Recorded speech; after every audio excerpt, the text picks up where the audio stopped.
welcome to Algebra 1. We're going to discuss section 1.1, the introduction to algebra. It really is a pre-algebra review. In fact, the first few sections in chapter 1 is pre-algebra review. So I'm going to go through it quite quickly. If you have not had pre-algebra, then you're going to want to spend some extra time on this chapter to make sure you learn and understand the concepts and the new vocabulary. You've been doing arithmetic for many, many years.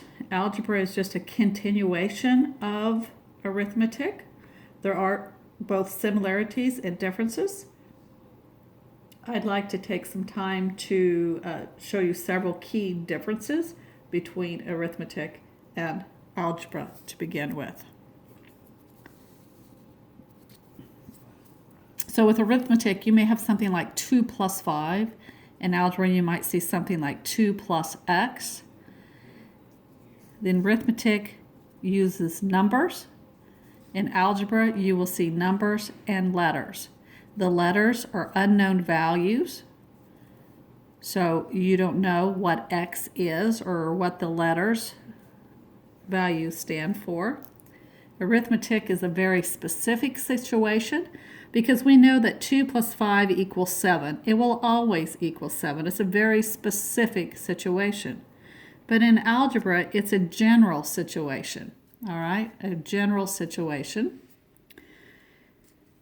because we don't know, again, what the x is. If I told you x equals 3, then this value is 5. If I told you x was 4, then this total value expression would be 6. So it's a general situation with unknown values.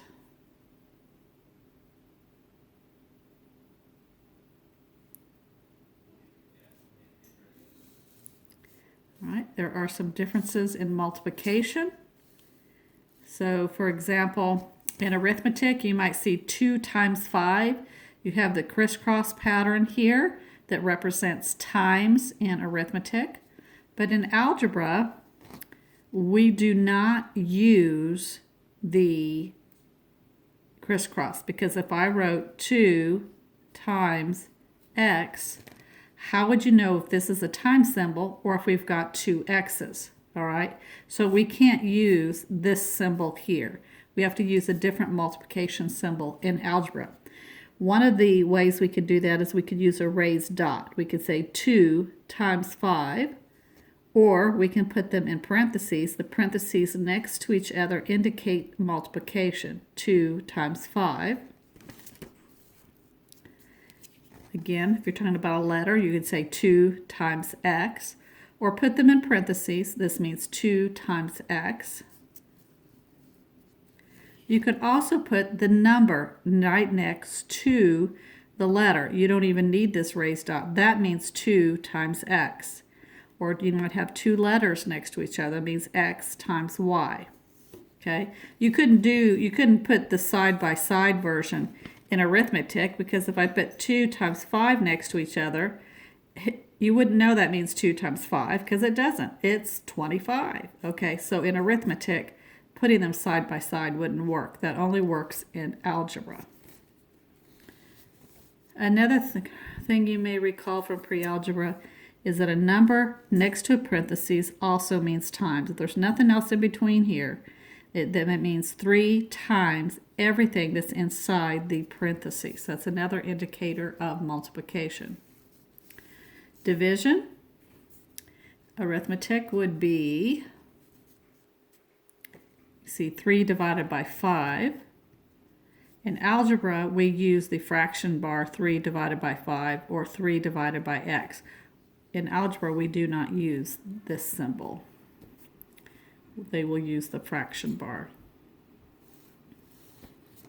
All right. Now let's talk about a definition here. And I'm going to just fix my camera just a little bit so that you can see. All right. So an algebraic expression is a collection of numbers and letters combined using arithmetic operations to represent a single value. So again, it is a collection of numbers and letters that are combined by using arithmetic operations such as addition, multiplication, division, subtraction, and they all represent a single value. So for example, 3n is an algebraic expression because the number next to the letter means 3 times n. So it is what? It's a collection of a letter and numbers, right? And the operation is times. And this 3n represents a single value. We don't know what that value is because we don't know what n is. So it's like a single general value at this point. Let's talk about some terminology. The number right before a letter is considered, this 3 here is considered or called the numeric coefficient. The letter is called a variable. So from here on out, instead of saying letter, I will be saying the variable. I would say variable n, not letter n. So that's what I'm talking about when you hear me say variable. Here's another expression where we have x. Okay, the variable is x, but the numeric coefficient, what is the numeric coefficient? It looks like there's not a number there, but really there is. There's what we consider an invisible 1. Mathematicians do not write it because 1x, all right, it's just easier to write x because what is it? There's 1x there. You visually see 1x. So we just assume that there is a 1 there. So the numeric coefficient is 1 here, and the variable is x. Same way with a negative x, okay? Again, there's an invisible 1 there, so that the numeric coefficient would be negative 1, and the variable would be x. All right, let's talk about terms now. So, terms, let's see. Algebraic expressions can be broken down into quantities separated by addition and subtraction, and they're called terms. So notice that the addition separates here and the subtraction separates here. So if I was to look at this, here I have one quantity separated by an addition sign, a second quantity separated by a subtraction sign, and I have a third quantity. So in this case I have 1, 2, 3 terms in this algebraic expression. I want to talk about the last term for a moment. The last term is what we call a constant term. The reason why it's referred to as constant is because the 25 never changes its value. It doesn't matter what you plug in for y or x, the 25 will always remain the value of 25. It's constant. Let's look at another algebraic expression. All right, here this means 4 times x squared minus 12y. So it's being separated by the subtraction sign. Here's one quantity, the second quantity. So this expression has 2 terms in this algebraic expression. Now I'm going to just talk about the first term for a minute and cover some more terminology that you should already be familiar with. All right, so if we look at 4x squared, the 4, the number in front, again, is the numeric coefficient. All right, so the 4 is the numeric coefficient. This raised 2 above the x is an exponent. All right, and the raised 2 or the exponent goes with the x. Therefore, the x is considered or called the base. What it means is that there is 1 4, and you want to take x times itself twice. So that means it would be 4 times x. That's the meaning. If we look at the second term right here, the negative 12y, well, the numeric coefficient is negative 12, and y, there actually is an invisible exponent there. If they don't put one, you're going to assume that it's y to the first power, or the 1 exponent. And again, they don't put it because that just indicates that you're just taking y times itself one time. So you need to be aware of that as well. All right, so let's take a moment and turn to page 3 of your text. And let's look at example 1.1. It says identify the number of terms in the following expression. All right, well, here we have a quantity plus 2x times y, right? Quantity separated by a subtraction sign. We have a division, an addition, 2. So this would be 1, 2, 3, 4. So in this case, in the first case, we have 4 terms that are separated by addition and subtraction. Mia, enough. Sorry about that interruption. That's my dog. And now we have, look at B. There is no addition or subtraction. This means 3 times x divided by 5. But there is no addition or subtraction. So in this case, there would be only 1 term. Here we have, if you notice, we have addition, subtraction, and addition here. But let's look at it a little more closer. This means take the quantity of 3 plus x and divide it by 2. Then you're going to subtract this whole expression by 2 times this quantity x plus y. So this is a multiplication here. 2 times all this, and this is this divided by 2. So this addition is not separating everything else. This addition is not separating everything else as far as the terms go. So basically you have this minus this. So in this case you would only have 2 terms. Okay, so it's not about how many additions or subtractions you have. It's about what ones are separating the quantities. All right, these are considered grouping symbols, which we'll talk about in the next section. Then we have D. You have 4x squared plus 12x plus 9, 9 being that constant term, right? This is like saying x to the first power, but we don't say that. We just say 12x.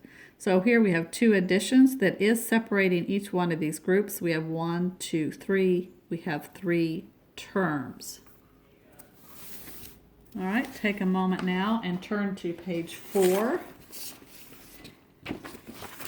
And let's just look at the table example that they have there at the top. It's a chart on more exponents. And let me see if I can get everything into view here. I hope I can. All right, so let's take the first one. Here we said we have 5. You can think of this as 5 to the first power, right? But what? 5 to the first power is the same thing as 5. So mathematicians aren't going to write that. So the base is 5, the exponent is 1, and you would read that as 5 or 5 to the first power. What that means is, that means that it is 5. Okay? Now let's look at the next example. The next example, we have 5 with this raised 2. Remember, that means that's an exponent. So 5 with an exponent of 2. Therefore, the base is 5. The exponent is 2. You would read that as 5 squared, or 5 to the second power. Okay, raised to the second power. And what that means is you're going to take 5 times itself this many times, 2. So the meaning would be 5 times 5 equals 25. All right, the next one is 5 to the third power, all right? And our third exponent right there, so the base is 5, the exponent is 3. It's read as 5 cubed, or 5 to the third power. And that means you're going to take 5 times itself 3 different times. So here that would mean 5 times 5 times 5. Multiply that out and you get 125. Here we have 5 with an exponent of 4. So again, the base is 5. The exponent is 4. And that's read as 5 to the fourth power. Notice here we could say, we said 5 squared, 5 cubed. There is no special name for the fourth power. And that's the same thing for all exponents higher than 3. All right, so again, that means we're going to take 5 times itself 4 times, 1, 2, 3, 4, which gives us, multiply that out, we get 625. All right. Our next example is AB with the exponent of 3. All right, so now that 3 only belongs with the B. So when I say what is the base, well, there's 2 bases. There's an A base and there's the B base, so A and B. The B has an exponent of 3, and if you remember, the A has an invisible 1 exponent. So that's why they're saying the base is A and B and the exponents 1 and 3. This would be read as A times B cubed. What that means is that you're going to take A times B 3 times, and you get A times B times B to B. Now, instead of writing all this out, it's just easier to put it to a power. That's the shortcut, is by putting it to a power or to an exponent. So you don't have to write all that out, but you still need to know what it means. Now, what if I wanted the AB, the exponent, to go with everything, the AB? Then I have to put it all in a parentheses. So when you see an exponent raised outside of a parentheses, that means that that cubed goes with that. So basically, that's the same thing as saying A cubed, B cubed. All right? So what we get here is the base is AB. The exponent is 3. It's called, you'd say, the quantity, meaning that it's inside the parentheses, the quantity of A times B cubed. Okay, so that would be the quantity of A times B cubed, which actually means AB times AB times AB, or A times A times A, B times B times B, right?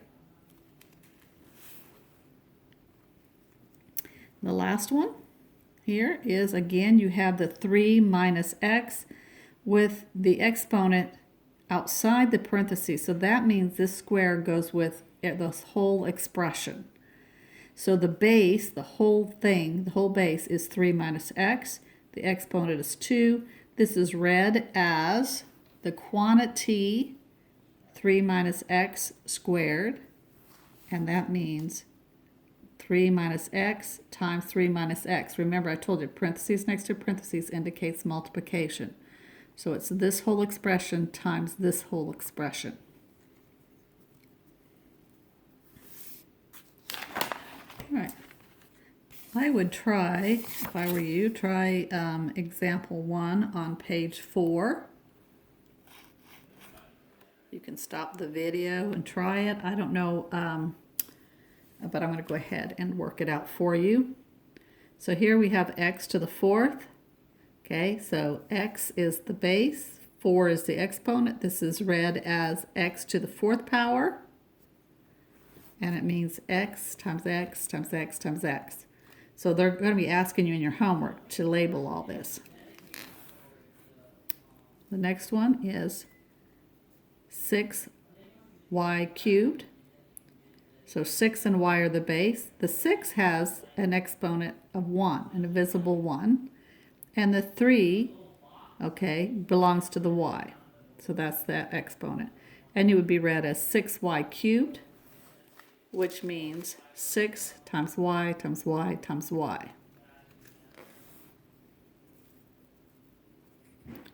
All right. Then we have the quantity y plus 2 squared. So that's this whole thing squared. So the base is y plus 2. The exponent is 2. And that actually means the whole expression times the whole expression, right? So x plus 2 times the y plus 2. I said x plus 2, I meant y plus 2. Then you have 9w. Well, I'll think about this one. The 9 and the w are bases. The exponents are both invisible 1. So 9 and w is a base. There's a 1 exponent with the 9 and a 1 exponent with the W.